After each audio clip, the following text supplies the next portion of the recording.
Every day there is a war raging, not in the streets, not on the battlefield, but inside your own mind. A war of whispers, a war of shadows, a war of thoughts. This is the unseen conflict that decides everything, because if your mind collapses, the rest of you follows. The Stoics understood this with unshakable clarity. They saw that the mind is both your greatest ally and your most dangerous enemy. As Epictetus said, it is not things themselves that disturb us, but the opinions we form about them. Negative thinking does not shout. It seeps. It corrodes from within. It takes small fears and loops them until they become towering walls that block out the light.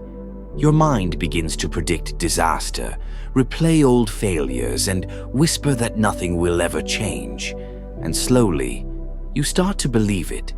But this is the first truth. Your mind is not reality. It's just a lens. And if you do not train that lens, it will distort everything. This is where the Stoics offer something radical. They teach that freedom does not begin with control of the world. It begins with control of the mind. If you master your inner world, no outer chaos can enslave you. If you fail to master your mind, no outer comfort can save you. So this is not just a video. This is a declaration of war, not against the world, but against the lies your mind has been feeding you. Here are 12 Stoic laws to annihilate negative thinking and forge a mind of absolute calm and unshakable strength. Let's begin. Law 1. You are not your thoughts. Most people live as if every thought they think is a verdict. I'm weak. I'll fail. I'm broken. But this is the first great illusion. You are not the voice in your head. You are the awareness listening to it. The Stoics made this distinction clear. Epictetus taught that external events don't control us, only our judgments about them. In the same way, your thoughts don't define you, unless you believe them. This means every negative thought is simply a proposal, not a fact. A passing cloud, not the sky. A shadow on the wall, not the thing itself. And this changes everything. Because when a storm of negativity hits your mind, you don't have to get pulled into it. You can step back and observe it. Try saying, I am having a thought that I'm not enough. I am having a thought that I will fail. This single phrase builds distance, and distance gives you freedom. You stop being dragged by the thought and start watching it float by. Seneca warned that we suffer more in imagination than in reality. That is what your thoughts often are, phantoms. They feel real, they sound real, but they are nothing but echoes of past fears dressed up as the present. So question them, dissect them, demand proof. Ask, is this thought based on facts or fear? Is it happening now, or am I imagining it? If this were someone else's thought, would I believe it? Most of the time, you'll find your negative thoughts collapse under the weight of their own emptiness.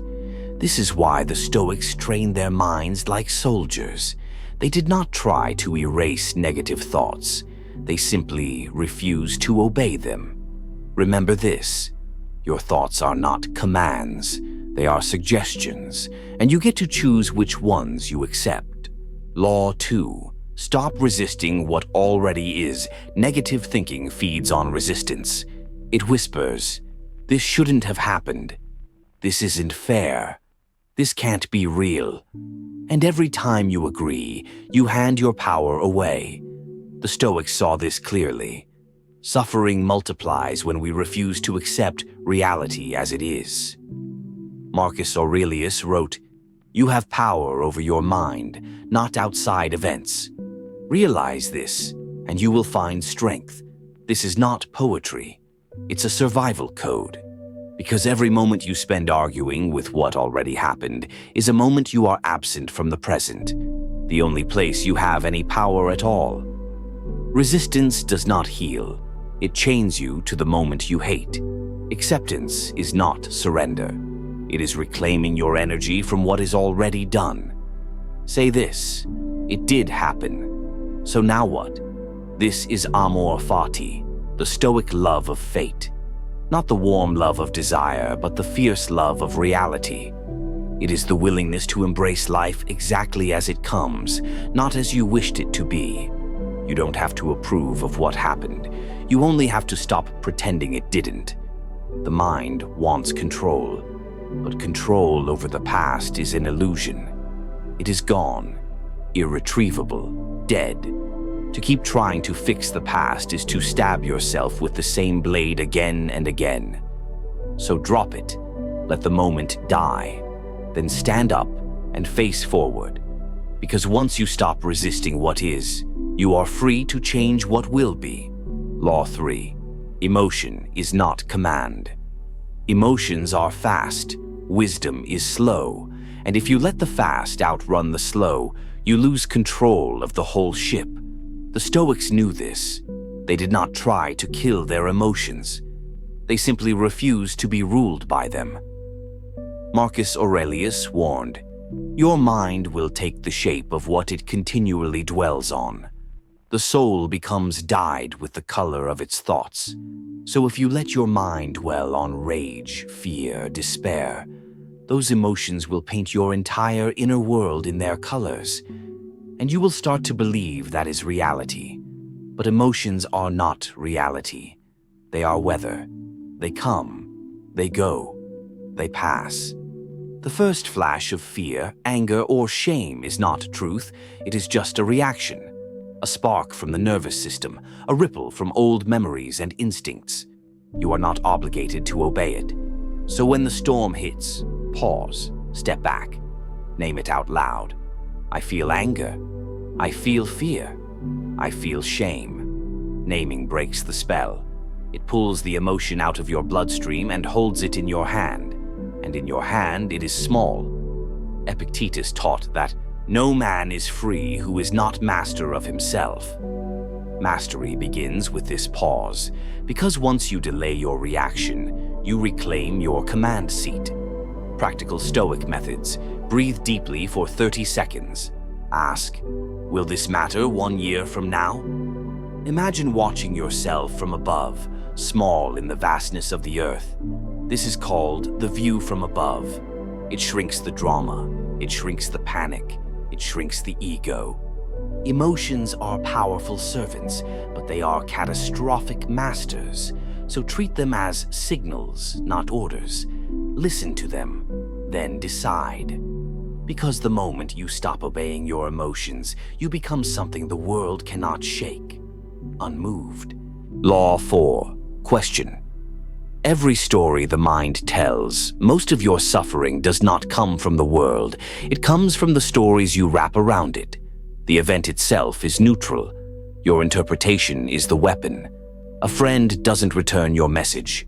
The fact, silence. The story, they hate me. I'm unworthy. No one cares. This is how the mind traps you. It writes entire novels of despair out of fragments of reality. The Stoics were ruthless about this. They practiced cutting away opinion from fact like a surgeon cutting away rot. Marcus Aurelius said, "If you are distressed by anything external, the pain is not due to the thing itself, but to your estimate of it, and this you have the power to revoke at any moment." Understand what he's saying. The suffering is not in the event. It's in the meaning you attach to the event. So you must become a relentless interrogator of your own mind. Here is the practice. Write down the raw facts, only what actually happened, nothing extra. Write down the story your mind is telling about those facts. Dissect the story. Ask, is this true? Is it proven? Or is it assumption, fear, projection? You'll be stunned how much of your pain is made of vapor. Smoke, not stone. This practice is not weakness. It is mental warfare, because when you strip away false stories, what's left is something rare, reality. And reality is almost always lighter than the story you were carrying. Epictetus taught, Men are disturbed not by events, but by their view of events. This is the blade you must wield. Slice through illusion. Refuse to be ruled by fiction. Your mind is a storyteller, but you are the editor. Stop publishing lies. Law 5. Clean your inner and outer environment. You cannot think clearly while living in chaos. Negativity thrives in clutter, physical, digital, emotional. The Stoics knew this. They cultivated simplicity not as decoration, but as defense. Seneca warned that even the strongest mind is corroded by constant noise. If you want peace, you must build a world that feeds it. Understand this. Your environment is not neutral. It is shaping you every moment. The people you talk to, the media you consume, the objects surrounding you. They are not background. They are inputs.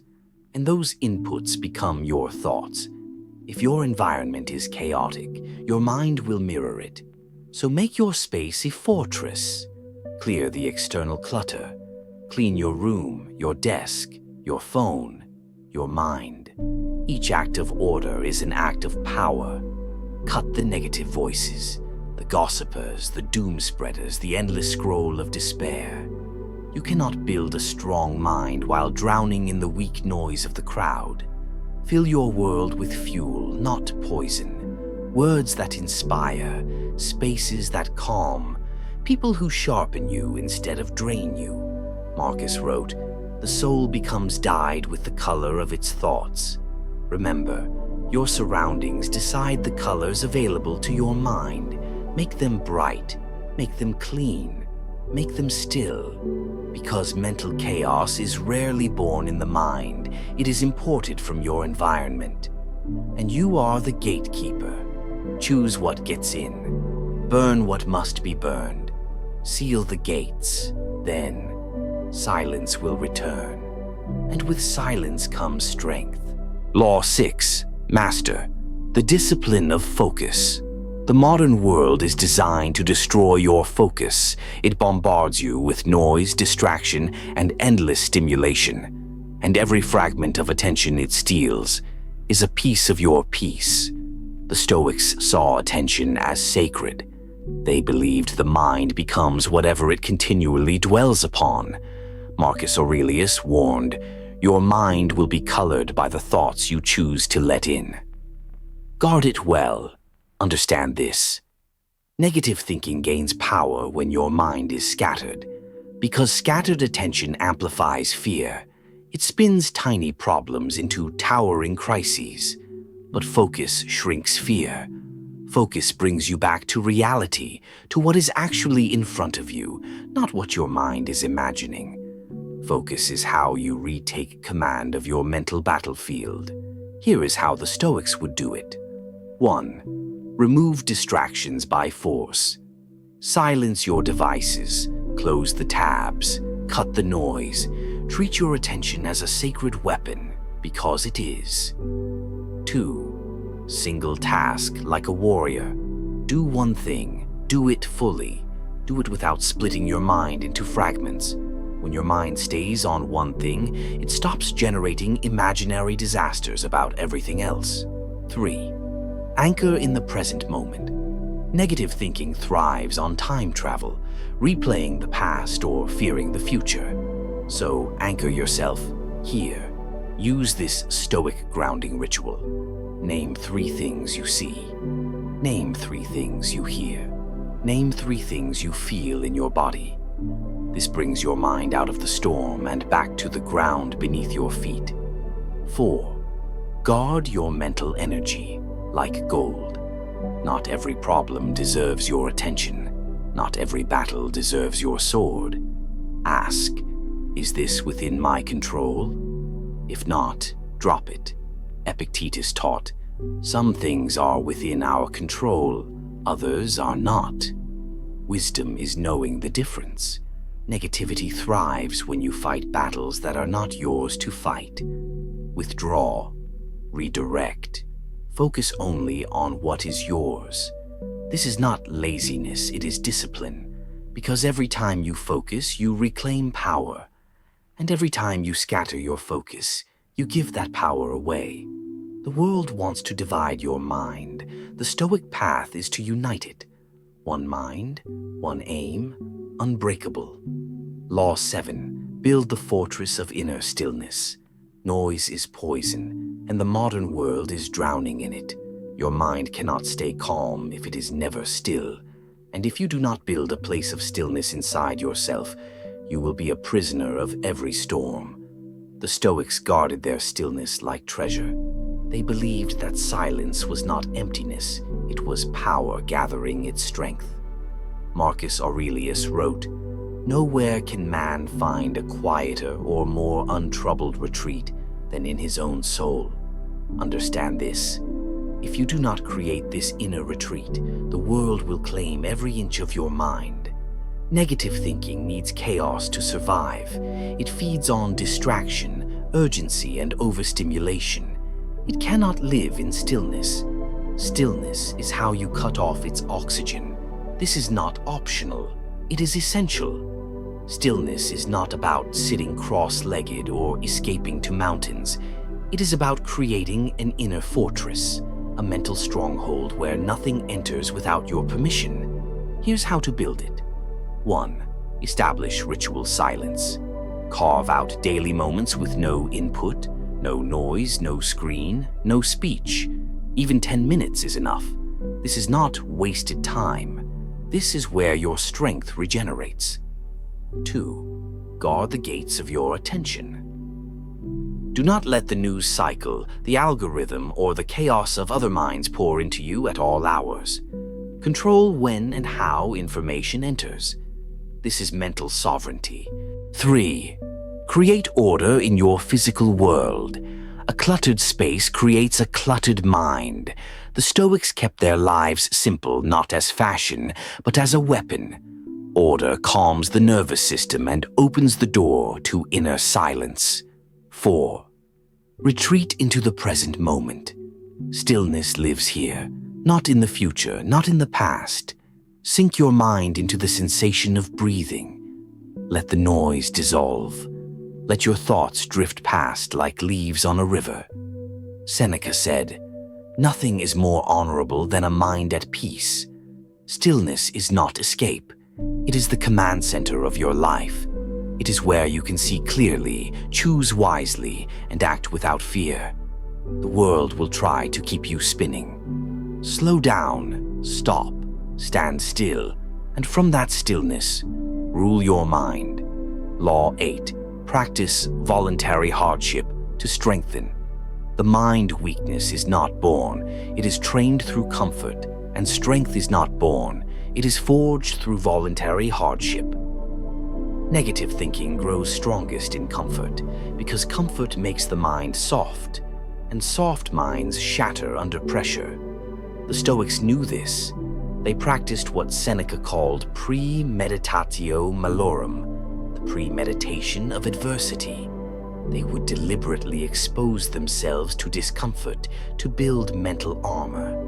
Seneca wrote, "Set aside a certain number of days, during which you shall be content with the scantiest and cheapest of fare, with coarse and rough clothing, saying to yourself all the while, 'Is this the condition I feared?'"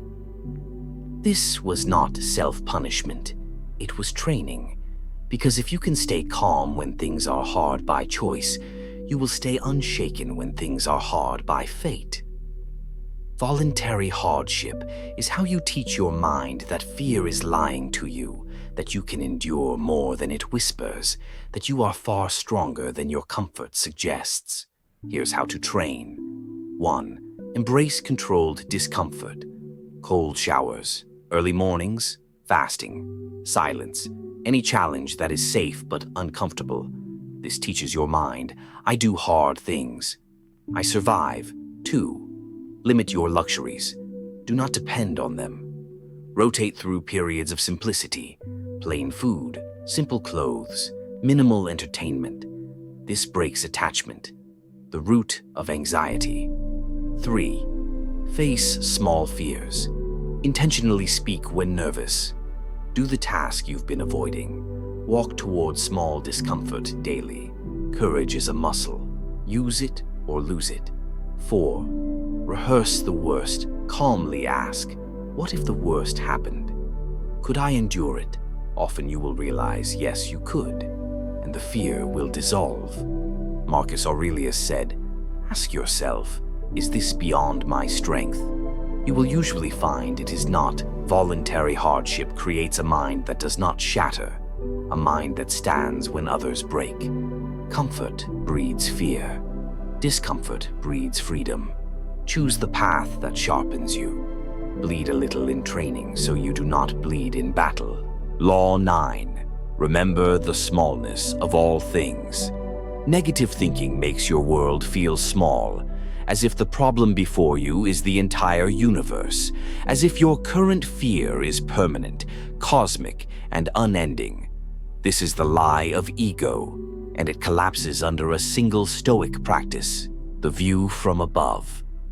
Marcus Aurelius would imagine rising above the earth, seeing himself from the clouds, then from the edge of the atmosphere, then from the vast, cold silence of space.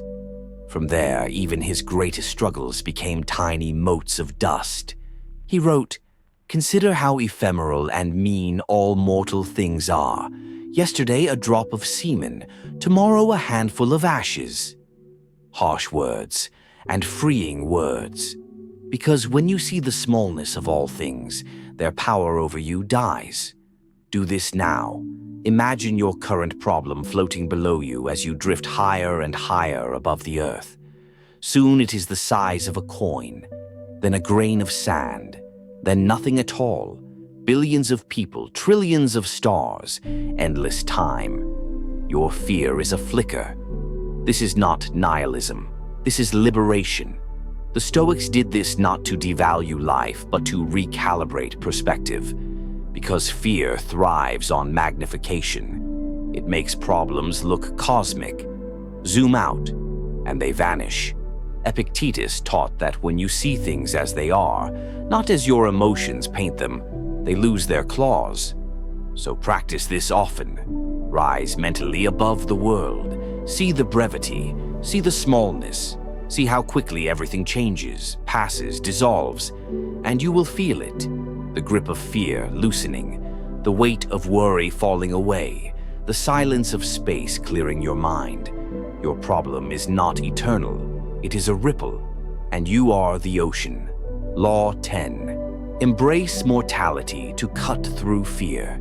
Every moment you fear is a moment you forget the truth. Life is finite, and fear thrives on the illusion of endless time.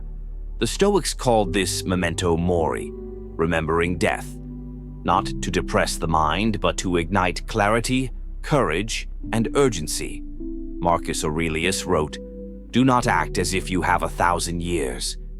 Live as if this is all you have. Let that sink in. Every negative thought that keeps you paralyzed, every anxious scenario your mind replays, is wasting the only currency that truly matters: time. When you accept mortality, fear loses its power. Because what is fear compared to the inevitability of death? What is panic compared to the immensity of eternity? Nothing. It becomes noise. Here's how to practice it. 1. Reflect daily on life's fragility. Remind yourself, everything you see, feel, or hold is temporary. Your achievements, your comfort, your relationships, everything fades. Awareness of this is liberating. It strips the trivial, revealing what is truly essential. 2. Turn fear into fuel. When anxiety or dread arises, ask, if today were my last, would I fear this? Often the answer is no. Fear is a story, not reality. 3. Align actions with meaning. Knowing life is short, choose to act with virtue. Do not waste moments on pettiness, resentment, or self-doubt. Instead, act decisively, with honor, courage, and clarity. Epictetus reminded, we are actors in a fleeting play. Perform your role nobly while it lasts. Mortality sharpens the mind. It clarifies the difference between what matters and what does not. Use it. Let it ignite your strength. Law 11. Choose gratitude as a weapon against darkness. Gratitude is not a soft feeling. It is a weapon forged in the mind against despair, negativity, and paralysis. The Stoics practiced it not to ignore hardship, but to see what is truly present, the gifts already around you. Seneca wrote, "It is not the man who has too little, but the man who craves more, that is poor." Gratitude shifts the mind from lack to abundance. It uproots envy, comparison, and resentment. It is not naive, it is precise, tactical, a mental strike against the tyranny of scarcity thinking. Practice it like this. 1. Daily inventory of presence. Each morning or night, write 3 things you already possess that you might take for granted. Health, breath, a person, a skill, a memory. Notice them, acknowledge them, anchor yourself in them. 2. Transform pain into perspective. When suffering arises, ask, what can I learn from this? What strength is here? What am I still able to hold? Even in loss, even in struggle, there is something real to appreciate. Gratitude sharpens vision and tempers the heart. 3. Make it ritual. Not a thought, but a habit. Before meals, before sleep, before action. Anchor yourself daily, repeatedly, unyieldingly. Your mind becomes a fortress against despair. Marcus Aurelius reflected on the value of presence. When you arise in the morning, think of what a precious privilege it is to be alive, to breathe, to think, to enjoy, to love. Gratitude is your anchor in the storm. It does not remove difficulty. It empowers you to navigate it. Law 12. Live by virtue, not emotion. Everything we have discussed culminates here. You are not your thoughts. You are not your fears. You are not your impulses. You are the exercise of reason in pursuit of virtue. All Stoic wisdom converges into this principle. Act rightly. Think clearly. Respond with integrity. Let virtue be your guide, not fleeting emotion. Epictetus wrote, "It is not what happens to you, but how you use what happens that matters." Emotions are signals, not commands. Anger is a messenger. Fear is a messenger. Sorrow is a messenger. Do not mistake the message for the mandate. Your actions must follow principle, not passion. This is what discipline truly means. It is not coldness. It is clarity, strength, and unwavering alignment with truth. Practice it like this. 1. Pause before action. Every reaction is an opportunity. Pause. Name the emotion. Ask, will acting on this serve wisdom? Will it cultivate virtue? 2. Choose integrity over comfort. Virtue often demands the harder path. Do not flee discomfort for ease. Do what is right. Speak what is true. Uphold your values even when unseen. 3. Observe, evaluate, act. Train your mind like a general commanding troops. See all impulses. Evaluate each. Act decisively in alignment with principle, not reaction. Marcus Aurelius reminded himself daily, be tolerant with others and strict with yourself. This is the essence of Stoicism. The mind disciplined, the spirit unshaken, the life lived deliberately. Final conclusion. Walking free. You have now learned the laws. You have explored the fortress of inner stillness, the forging power of voluntary hardship, the liberating view from above, the life-giving awareness of mortality, the weaponized gratitude, and the unwavering discipline of virtue. Do not read these words as mere theory. Do not digest them as fleeting inspiration. These are tools to transform your mind. Every day, practice. Every day, strengthen. Every day, remember. You are not your thoughts. You are not your fears. You are the observer, the author, the actor. Seneca wrote, "It is not the burden that breaks you, but how you carry it. Carry it with wisdom. Carry it with courage. Carry it with stoic power. Negative thinking will always appear, but now you have weapons. You have vision. You have clarity and discipline. Your mind is the battlefield. And now, you are armed. Marcus Aurelius trained his mind daily amidst loss, betrayal, and chaos few can imagine. And yet, he found peace. Epictetus taught that external events are beyond control, but the mind is sovereign. Seneca reminded us that scarcity is in desire, not reality. Take their lessons, make them your own, live deliberately, move with purpose, anchor yourself in reason, rise daily with courage, and build your life like a fortress, unshakable by chaos. Let this be your affirmation. I am the observer. I am the architect. I am unbroken. I am free. Now rise, not perfectly, not loudly, but consistently, silently, powerfully. Your mind is your greatest weapon. Your discipline is your shield. Your virtue is your victory. Step into life armed with clarity, grounded in principle, and guided by the wisdom of the Stoics. And remember, the storms may come, but you stand unmoved because you have learned to rule the only thing that matters, your mind.